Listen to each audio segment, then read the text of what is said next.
Hello everybody, welcome back. We are on session 5 of Panel Pizzazz or Panel Beautiful, whichever. I think I wound up giving it two names. One name when I started and then another name when I decided I liked a different name better. So behind me is the panel we were working on last week. As you see, it is not quite done as I did not get it quilted over the week. It was just a crazy week, I will say. All right, here, let me put this up here. I want you to see this one. This one is so adorable as well. And it's just an example of what you can do with different panels and using different contrasting fabrics. Let me find another pin here.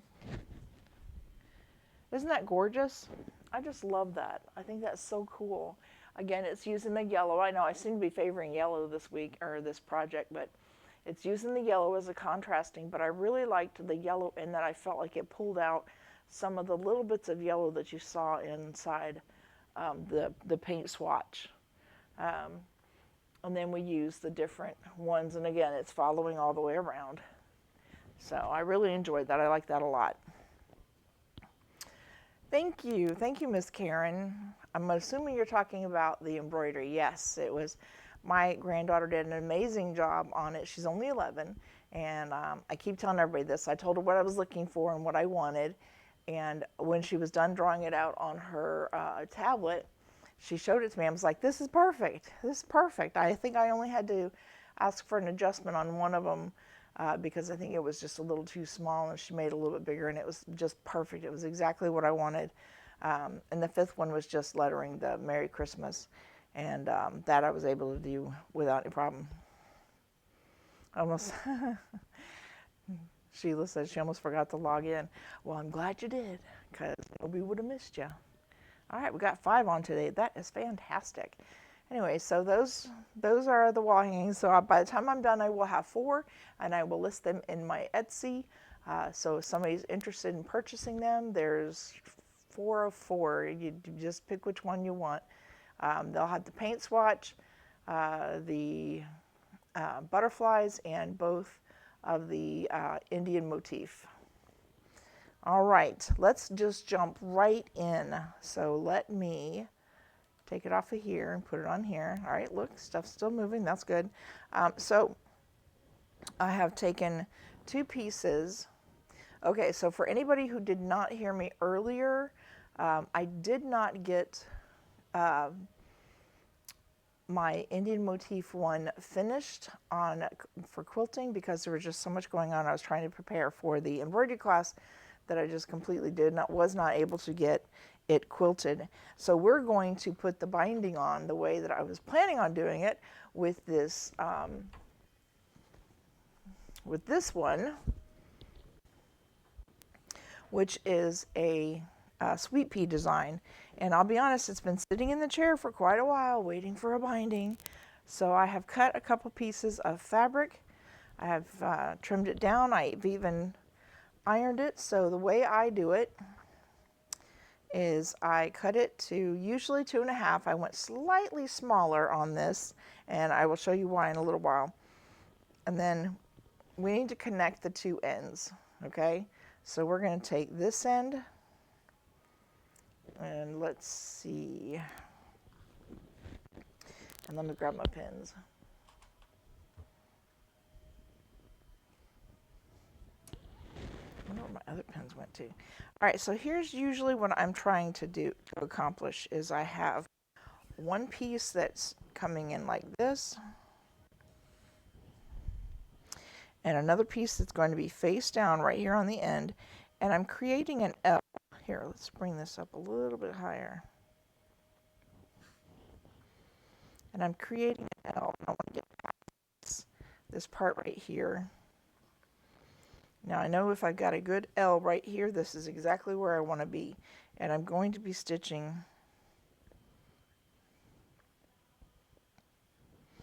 Let me find here I got this. I'm going to go ahead and use this.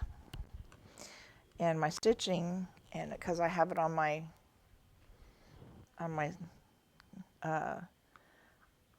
I have my seam tape on my sewing machine. I don't usually make a mark, but I'm going to today, so you can see it. Okay.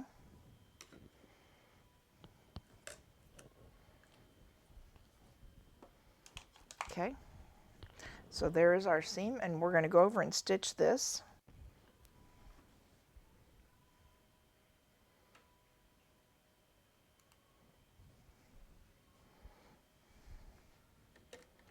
And I've got green in the top thread and the bottom thread.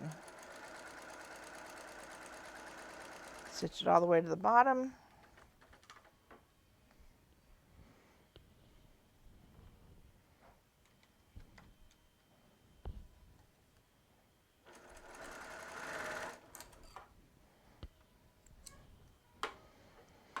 Okay, and we're going to take the pins out. And then we're going to check it real quick just to make sure that it's going to go straight. So if you see that line should go straight across, and it should even up there. And if you turn it the other direction, same thing, it should come straight across. Okay, so now that we know that it's going to go straight across, we're going to just trim this off right here.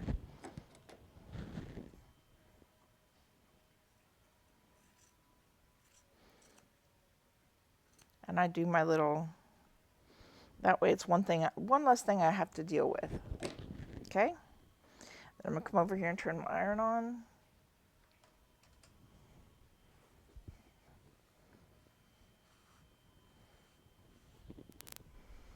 All right, and I just want a nice flat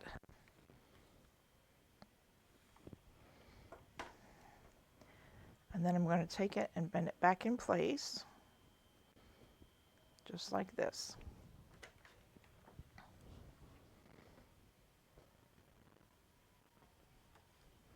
Okay, that is done. Now we're going to take this beautiful piece of fun project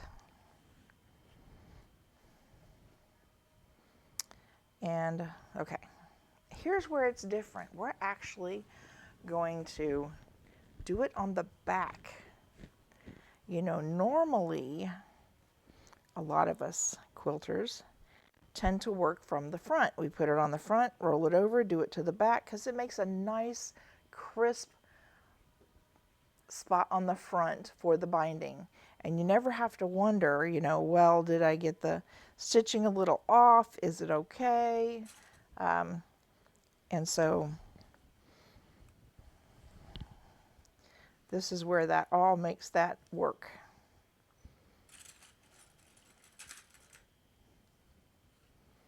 Okay, and when we come down here, we're going to fold it over like this so that it's straight up. And then we're going to keep our finger right there and come straight down. And this is going to create that nice crisp mitered corner for your corners. Okay, and then we're going to come this way. All right, now the reason that we're leaving so much of a tail is because we're going to join this at the end. So let's go ahead and get this down. And first I need to get us over here to our correct spot. And that would be right here. Okay. I'm going to go ahead and lift this up and slide this in. And we usually start at about 1/4 inch from the border. Now normally I would just cut that off and not worry about it. Well, goodness gracious, I can't even get it underneath the needle, underneath the foot. Okay.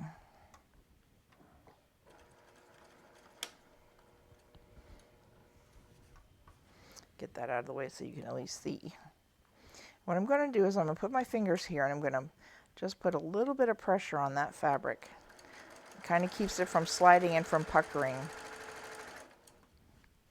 Okay. Make sure everything's staying lined up. I'm going to put my fingers right here.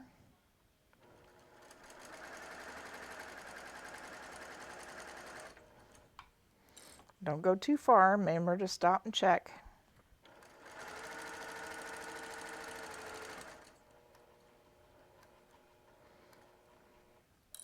Okay, and then we're going to come down here. I'm going to unroll that real quick. And what we're looking for is we're going to use this right here to show us where to stop. We want to stop at 1/4 of an inch from the end. And here's the end right here.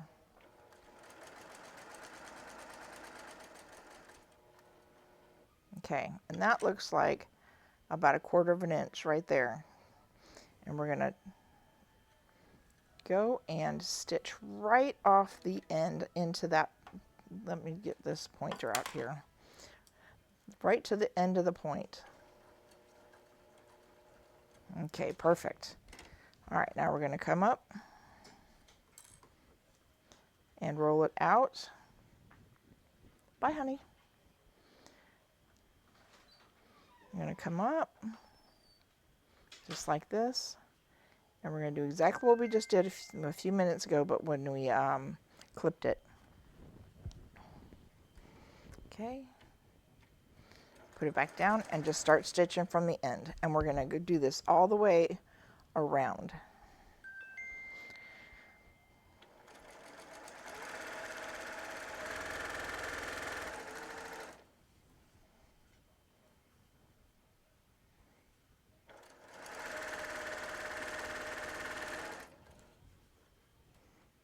Well, hey, Miss Janice. So glad you could make it. Oh, and Miss Claudine, welcome. So glad you all made it on today.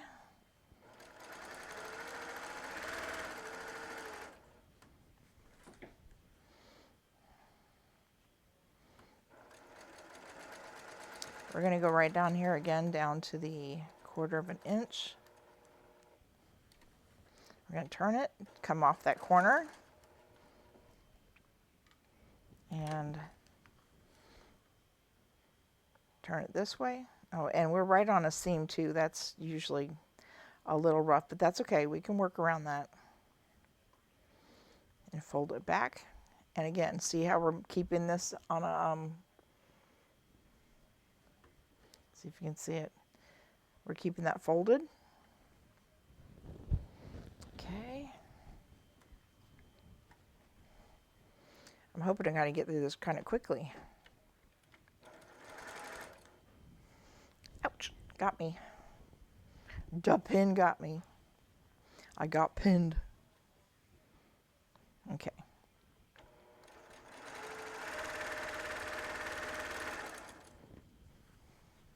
And if anybody asks, yes, we are putting this on the back, not the front. Okay, we're going to stop right here because I just noticed I don't have enough fabric right now. So we're going to stop. And I'm going to show you what I do on the other side. Okay. Okay, so as you can see, we have it stitched down on the back. We're going to roll this over. And usually what you want to do is not create the line for the mitered the same as it is on one side. You want to change it. So we're going to take it and roll it over. Can't get my finger in there. Here, let me flip this over. Take this, roll this over, and then do it just like this so that it matches up right there. All right, so I'm going to pin that right, I'm going to clip it right there. So let's get this ironed out.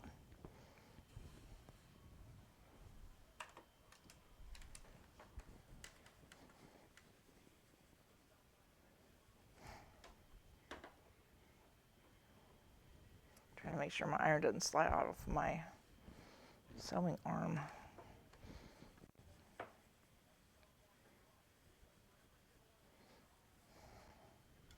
Okay, and as soon as we're done with this, we're going to start playing around with the needle keeper.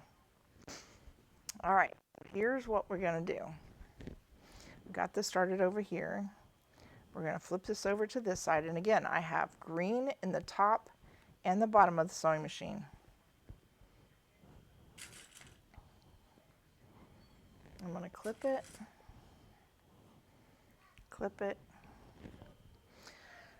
This is not an original idea to me. I actually found this with somebody else who was doing their machine embroidery or machine binding. And I am not a big fan of binding. Several people who are close to me know exactly what I'm talking about. Anyway, so we're going to stop here, and I'm going to go ahead and show you what they showed me. And it's not necessarily that there was this big aha moment. Come on. This thing is still giving me trouble. It's not that there was this real big aha moment. It just seems like this might work better, especially if it doesn't have points. If it doesn't have points, then I don't have to worry about losing my points. But it actually makes a pretty nice seam.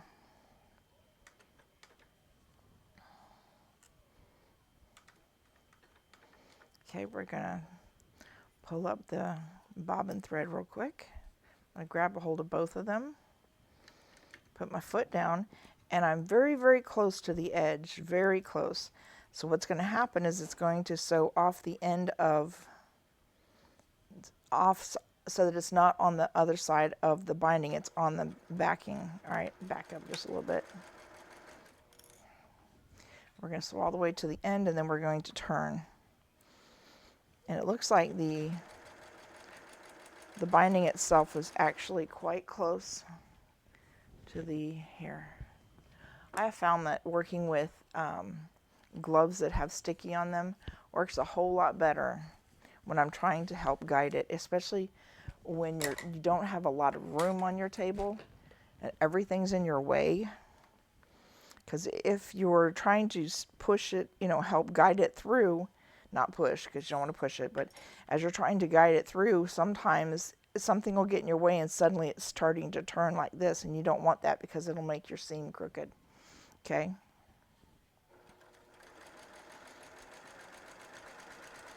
We're just stitching all the way down to the end. And I can actually feel the binding on the back, so I know that it's missing it. It is missing it. Well, that was close. Get my fingers in there. I shouldn't be getting my fingers in there, right? Big no-no. I was just getting on my embroidery people yesterday and making sure they knew to keep their fingers out of the way. It's hard when you don't have your other finger to use to help you make sure everything stays where it's supposed to. Okay. Okay, and then we're going to turn it.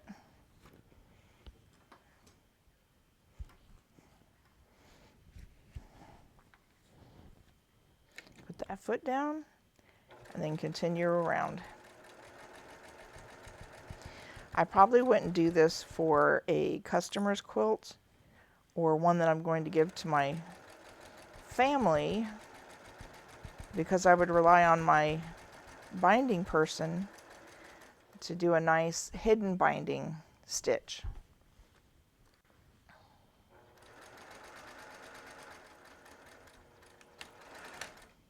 Okay.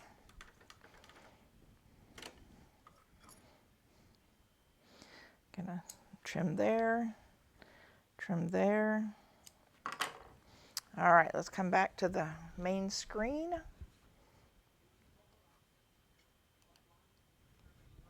All right, so here is the top, and this is stitched down on the top. It's actually a very beautiful stitch that's just nice and steady and strong. And then if you flip it over on the back, the green pretty much blends with the dark color, and it doesn't even get in there with that. So, and you can't really do that on the front, but you can get away with this on the back with a nice mitered corner on both sides.